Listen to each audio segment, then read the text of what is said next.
Halo, selamat malam. Selamat malam, Bu. Selamat malam. Mas Andi, suara saya berarti jelas ya, terdengar ya? Jelas, Bu. Baik. Nah, ini kita mulai saja ya, Mas Andi, karena sudah jam 19.30. Karena kebetulan saya lagi di luar, sambil menunggu yang lain untuk join ya. Baik, Bu.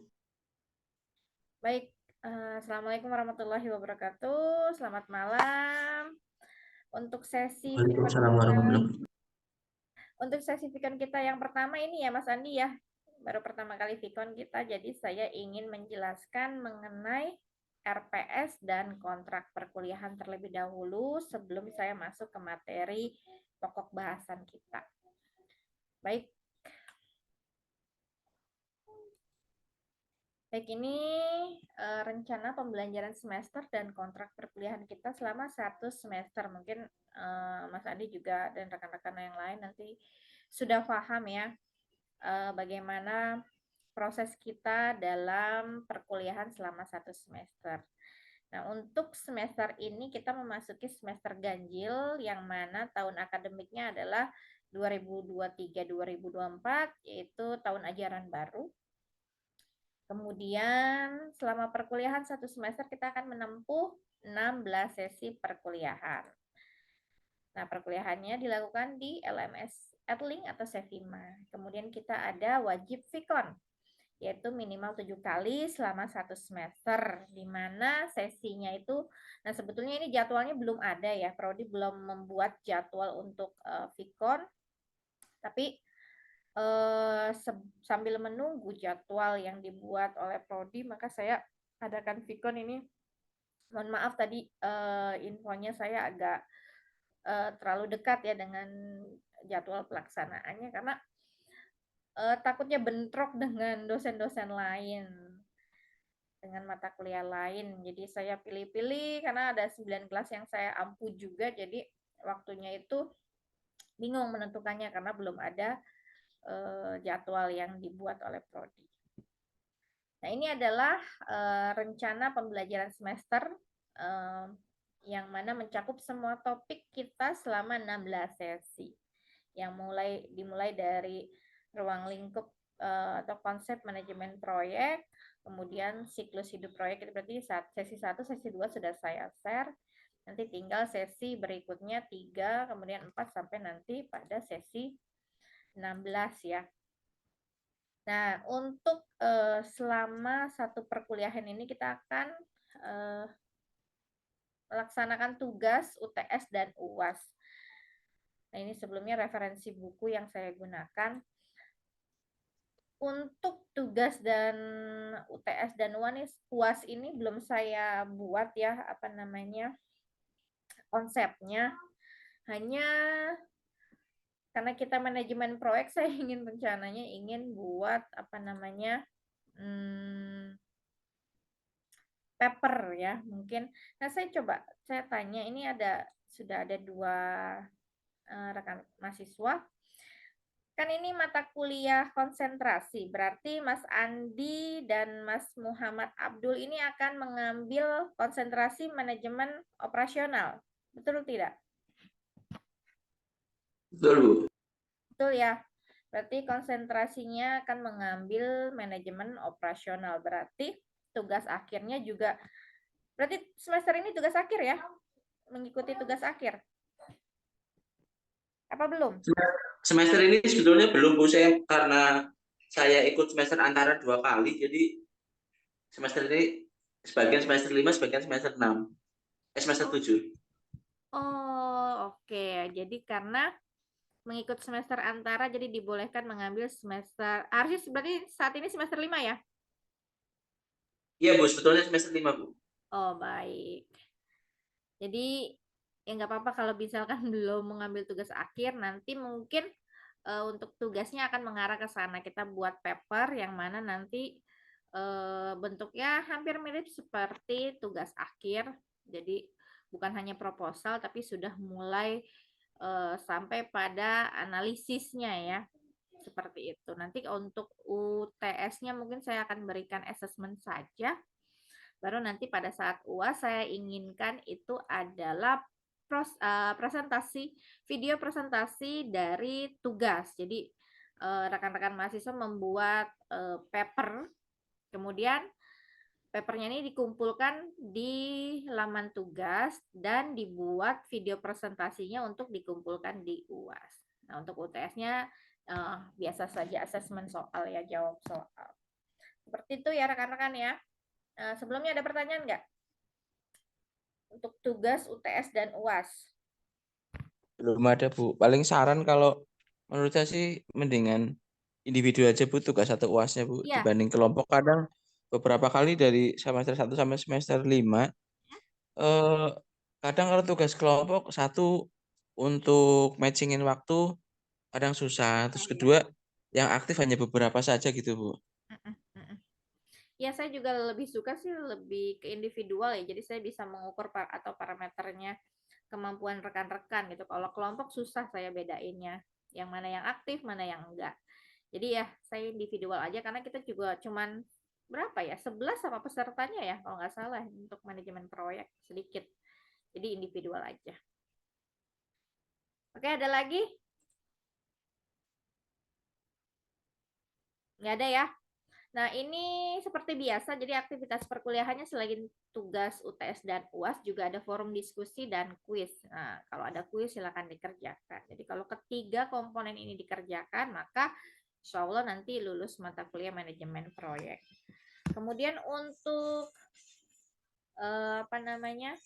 penilaian, nah di sini ada tugas, UTS, UAS, dan kehadiran. Ini merupakan indikator penilaian untuk semua mata kuliah ya, digunakan di semua mata kuliah yang mana bobotnya juga sudah ditentukan oleh akademik.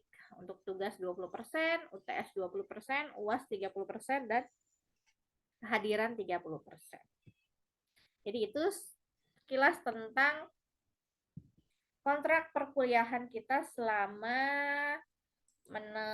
mengikuti perkuliahan di mata kuliah manajemen proyek.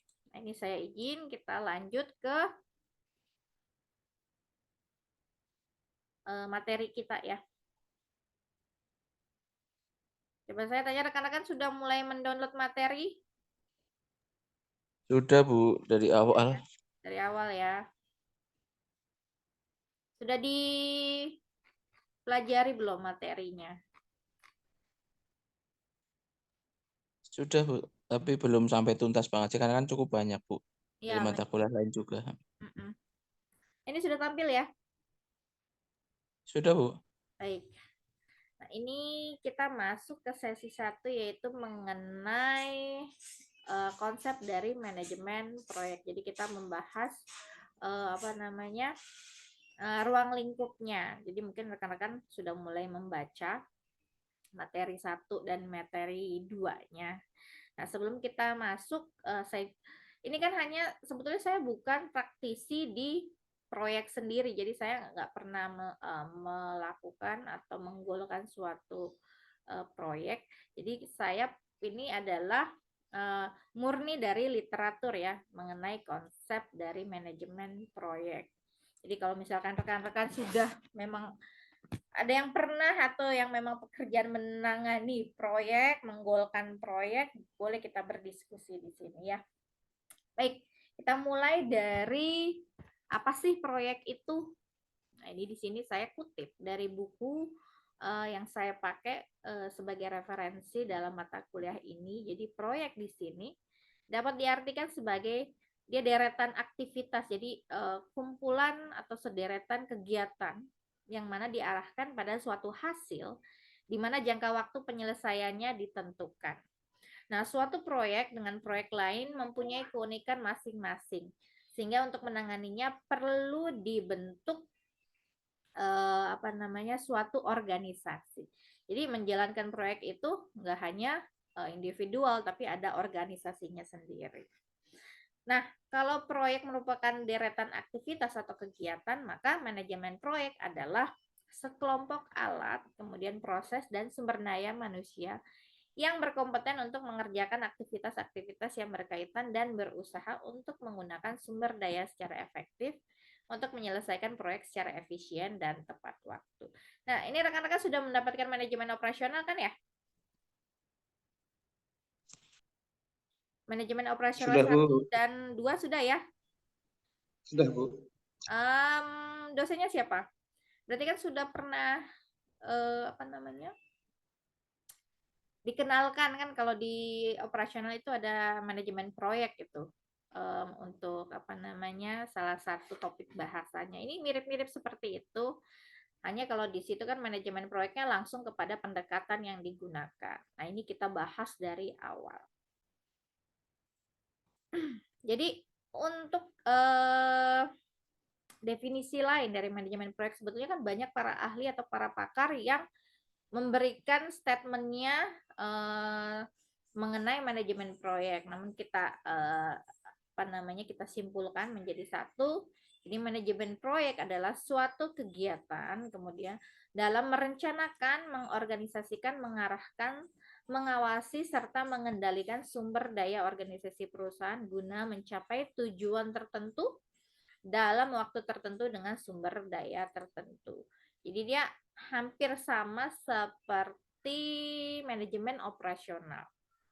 Tapi di sini dia lebih ke merencanakan, mengorganisasikan, mengarahkan, mengawasi serta mengendalikan sumber daya organisasi perusahaan guna mencapai tujuan tertentu dalam waktu tertentu dan sumber daya tertentu. Nah, kita masuk ke ruang lingkupnya. Jadi ruang lingkup dari manajemen proyek itu sebetulnya setiap proyek dibatasi oleh ruang lingkup atau skop, waktu, dan biaya. Nah, untuk batasan ini sering digunakan ke dalam manajemen proyek sebagai batasan utama. Jadi yang pertama adalah dalam menangani proyek. Jadi ruang lingkupnya itu perlu kita buat dulu. Jadi mengenai pekerjaan apa yang akan dilakukan yang termasuk ke dalam proyek tersebut, serta produk dan layanan atau hasil apa yang diinginkan oleh pelanggan yang dapat dihasilkan dalam suatu proyek. Karena biasanya proyek itu dibuat untuk memuaskan atau pesanan dari dianggap ini pelanggan. Jadi pesanan seseorang. Maka dibuatlah gitu kan. Nah, selain itu juga adalah ruang lingkupnya di sini adalah waktu yang dibutuhkan untuk menyelesaikan proyek. Jadi kita perlu membuat tahu, mengestimasi jika proyeknya dalam bentuknya apa, pekerjaannya bagaimana, kita buatkan estimasinya. Jadi waktu yang dibutuhkan untuk menyelesaikan proyek. Kemudian kita buat anggarannya atau biaya yang dibutuhkan untuk menyelesaikan proyek tersebut. Jadi ruang lingkupnya adalah pekerjaan atau kegiatan apa, kemudian waktu dan biaya. Kemudian untuk tahapannya yang dilakukan dalam manajemen proyek, di sini ada planning, penjadwalan, dan pengendalian. Jadi planning ini perencanaan yang mencakup penetapan sasaran serta mendefinisikan proyek dan organisasi timnya. Jadi kita merencanakan apa sasarannya, kemudian mendefinisikan proyeknya apa serta membuat organisasinya atau timnya. Setelah perencanaan dibuat, kita masuk ke penjadwalan atau scheduling. Di sini menghubungkan antara tenaga kerja, uang, bahan yang digunakan dalam proyek. Jadi menjadwalkan tenaga kerjanya, kemudian dananya atau uang yang digunakan untuk setiap pengerjaan proyek tersebut dan bahan-bahan yang diperlukan dalam proyek tersebut. Kemudian yang ketiga adalah pengendalian atau controlling. Di sini proyek tersebut kan perlu diawasi. Mulai dari pengawasan sumber daya, kemudian biayanya agar tidak keluar atau melebihi dari anggarannya. Kemudian kualitas ini dan budgetnya juga sama seperti biaya ya di anggaran. Jika perlu merevisi, apakah ada yang perlu direvisi atau diubah rencananya atau menggeser atau mengelola ulang sehingga proyek tersebut tepat waktu dan biaya.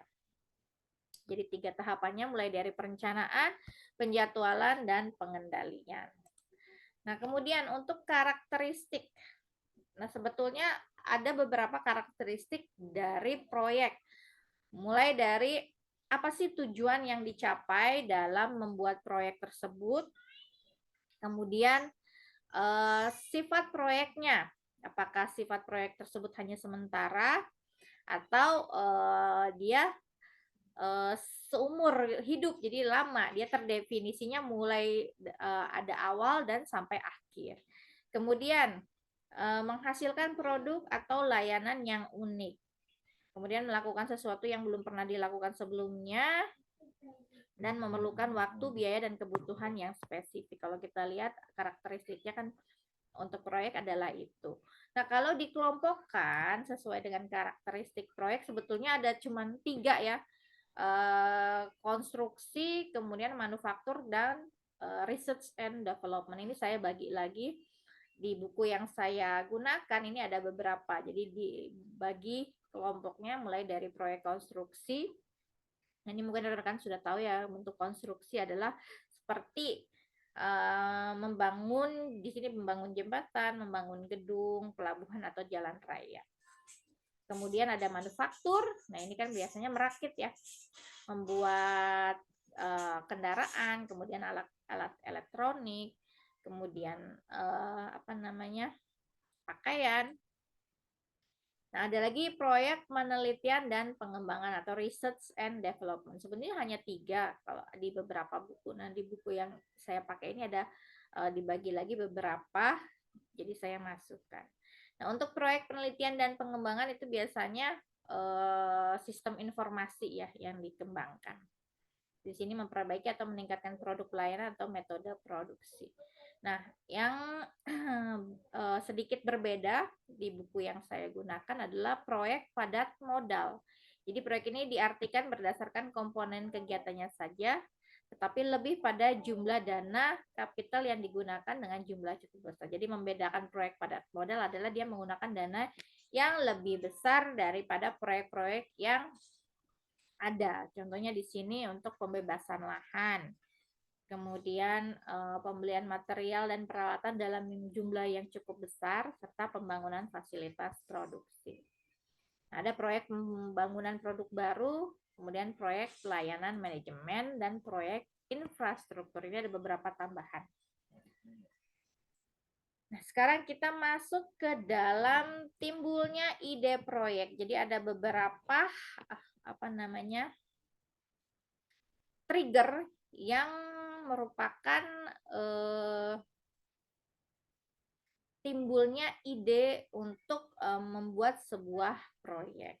Yang pertama bisa dari permintaan dari klien langsung ke konsultan atau kontraktor, kemudian karena ada tawaran dana di situ, atau mungkin di sini adanya proses lelang yang terjadi untuk membuat sebuah proyek. Kemudian atau bisa berasal dari perusahaan itu sendiri, entahkah dia mau membangun gedung baru atau melakukan perluasan. Kemudian melalui penawaran. Nah, ini adalah cara yang mungkin menimbulkan munculnya ide proyek. Nah, sampai sini.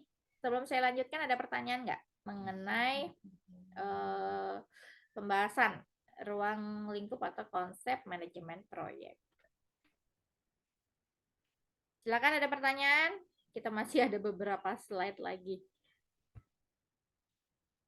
Baik, kalau tidak ada, saya lanjutkan untuk keberhasilan manajemen proyek. Jadi, keberhasilan manajemen proyek ini bisa dianggap sukses jika sudah mencapai tujuan yang diinginkan. Adapun syarat-syarat agar proyek tersebut dikatakan sukses atau sudah mencapai tujuan yang diinginkan adalah di sini bisa dilihat bahwa ternyata proyek tersebut sudah tepat waktu. Jadi dalam waktu yang dialokasikannya terpenuhi. Kemudian tepat biaya juga, dia sudah sesuai dengan budgetnya yang dianggarkan. Kemudian pada performansi atau spesifikasi yang ditentukan, kemudian di-approve oleh customer-nya, jadi diterima oleh customer-nya. Kemudian disetujui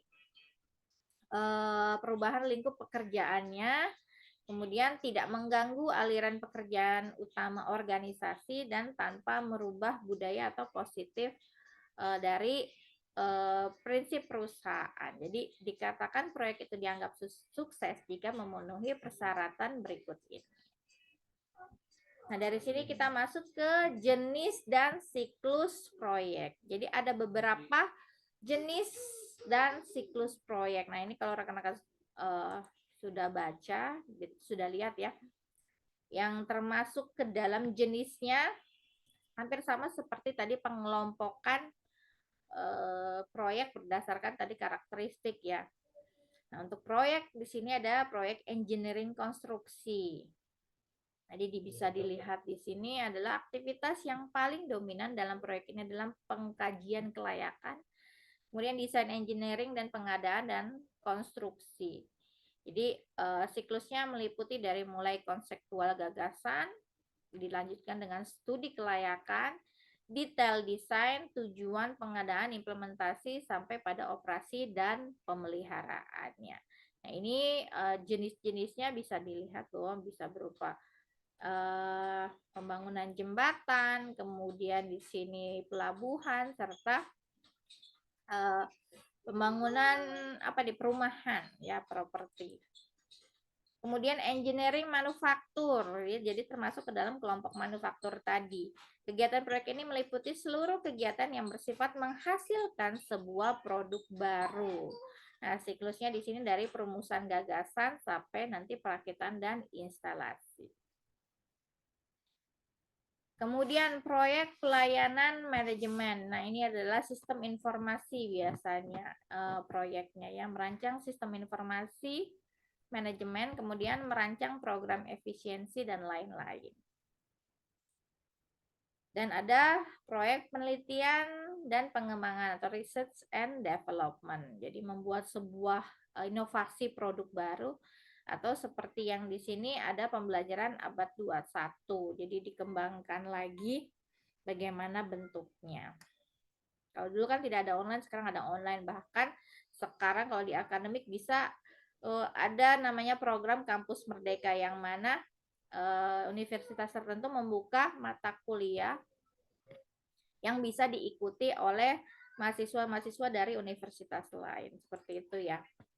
Kemudian proyek kapital. Secara umum kegiatan yang dilakukan dalam proyek ini biasanya dilakukan oleh sebuah badan usaha atau pemerintah, misalnya pembebasan lahan atau pembebasan tanah, kemudian penyiapan lahan dan pembelian material.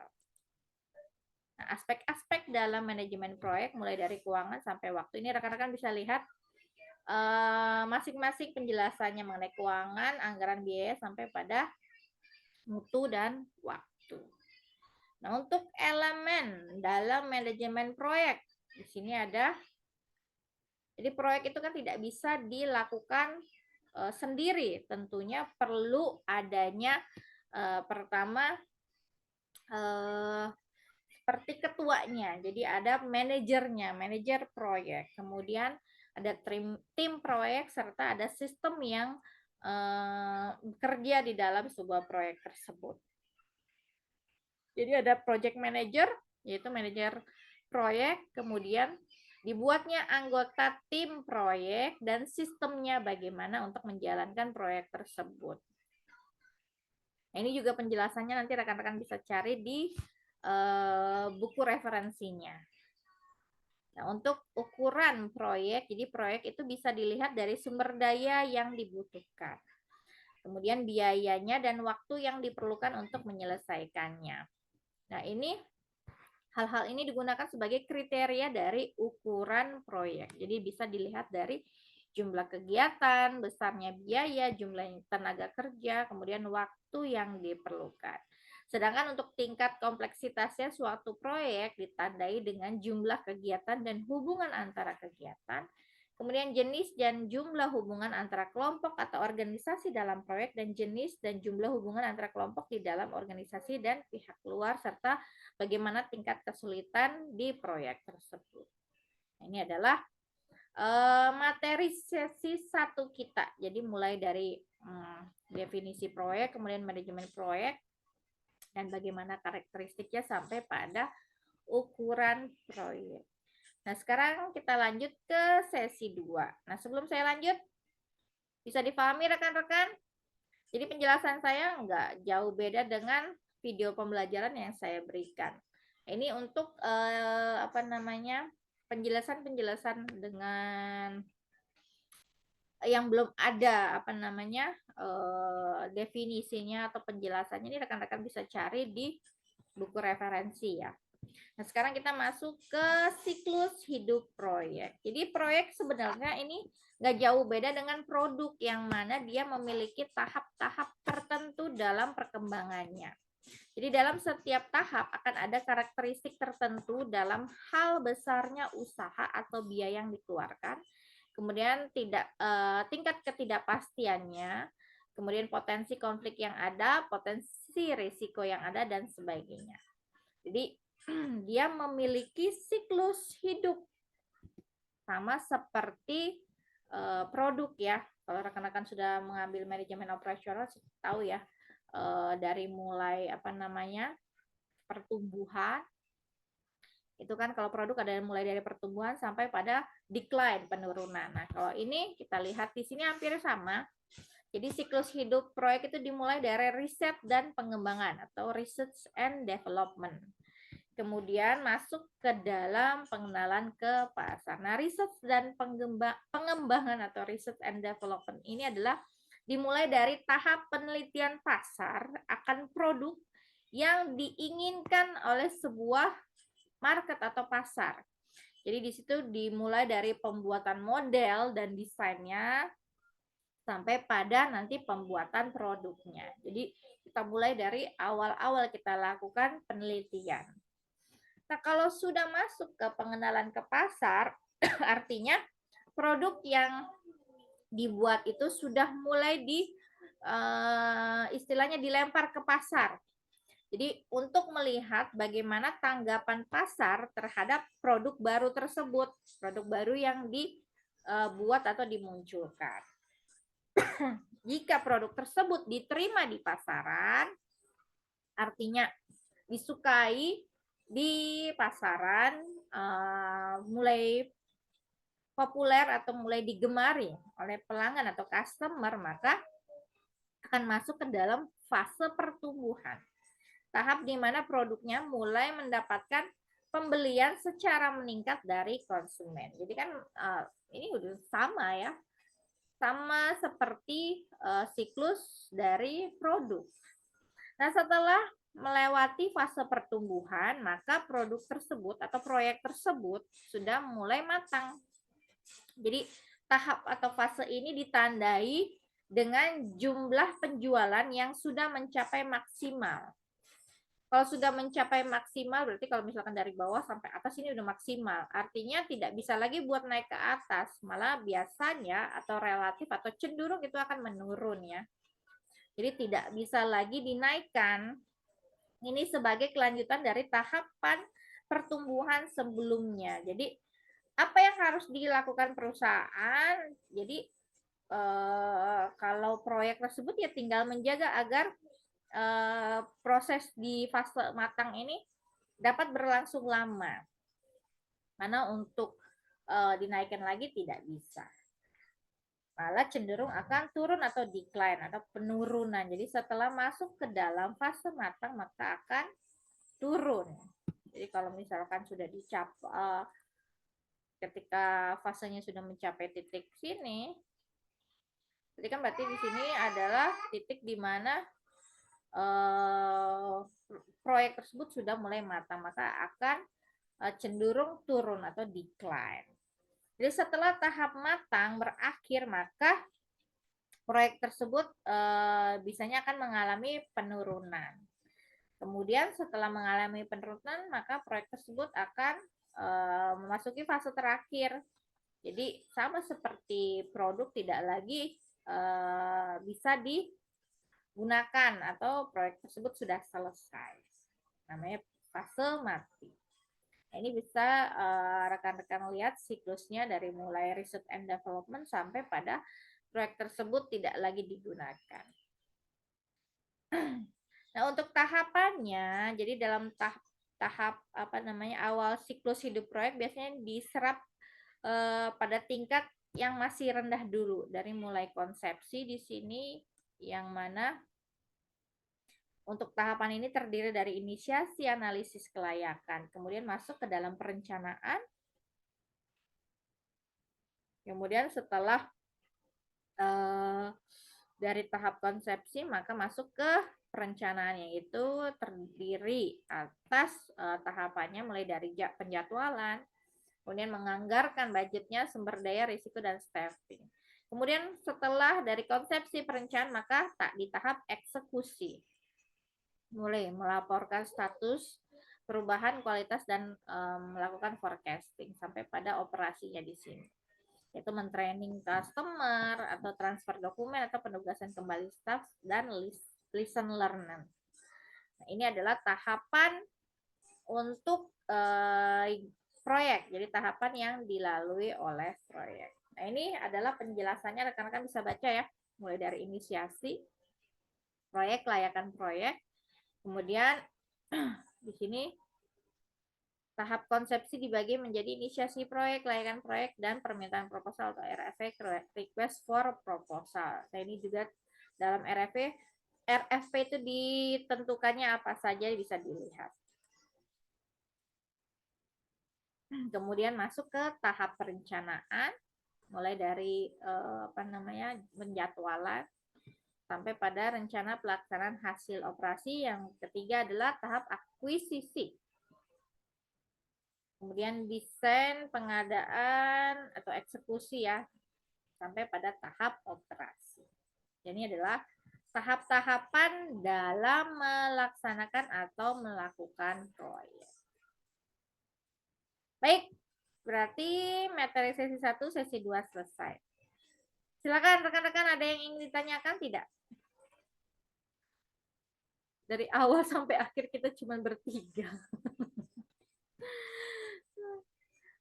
Oke, silakan Mas Andi Susanto atau Mas Muhammad Abdul, ini ada pertanyaan atau sudah bisa dipahami apa yang saya jelaskan?